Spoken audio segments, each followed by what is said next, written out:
course, as the market digests that next wave of $1.9 trillion, they might be looking ahead to what other policies Democrats can get through, particularly on infrastructure, and at what costs that last bill carries when we think about negotiations with Republicans. And for more on that, I want to bring on our next guest here, Sarah Bianchi, Evercore ISI Senior Managing Director and Head of U.S. Public Policy and Political Strategy Research, joins us now. And Sarah, I mean, when we look at it, it's interesting because it does seem like a little bit of political capital was spent on getting through everything Democrats wanted. You can debate whether or not it was too much, too little, but what do you make of, I guess, where we're at now in this recovery as Democrats look ahead to infrastructure? Well, I think by any definition, it's a big victory for the White House. They did get their bill through in record amounts of time. And whether or not it's a little bit of overdone, that may be. We might find out that that's true. But I think their perspective is the risk is to underdoing it. That's what we learned after the Great Recession. That's what they learned in the Obama White House. And so I think they're very comfortable with their victories that they have now. And as you said, the president is going to get out and sell it to the country. That's another thing they think that the last Democratic White House did not do, was sell the Recovery Act. What is the benefit for you? How is your child care getting easier? These checks, all of these things. So I think you're really going to see the White House hit the road and make their case.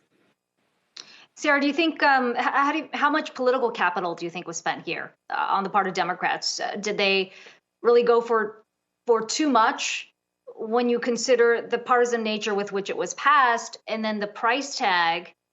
What does this mean for their other priorities now? You know, I think the White House is feeling pretty good about their strategy here. I think that their view was this is what they had the votes for, and that bringing on Republicans would have lost really more Democrats than it would have bought Republicans. I do think it's going to make the next package a little bit more difficult because you have somebody like a Joe Manchin saying, okay, that reconciliation was okay, but now I want to see a really, really bipartisan approach. And so they're going to have to work through that and all of those things. And it's going to make it a little bit harder to have a big number.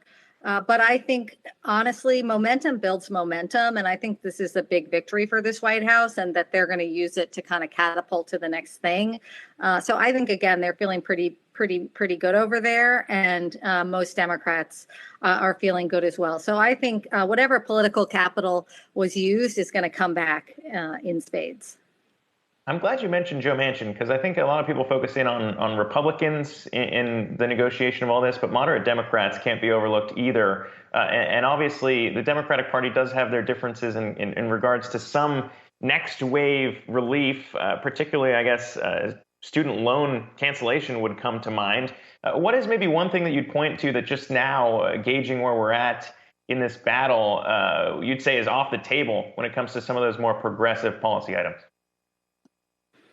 Well, we're going to have to see. Obviously, the infrastructure component of the next bill has broad bipartisan support. But soon, when you get beyond that, even the student loans and some of the health care, all of that is a bit more difficult.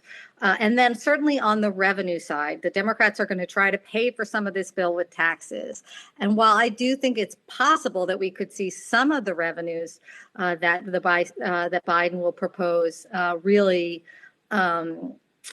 go forward, there's going to be some things, whether it's the estate tax that he proposed in the campaign, that really aren't going to get very far on Capitol Hill.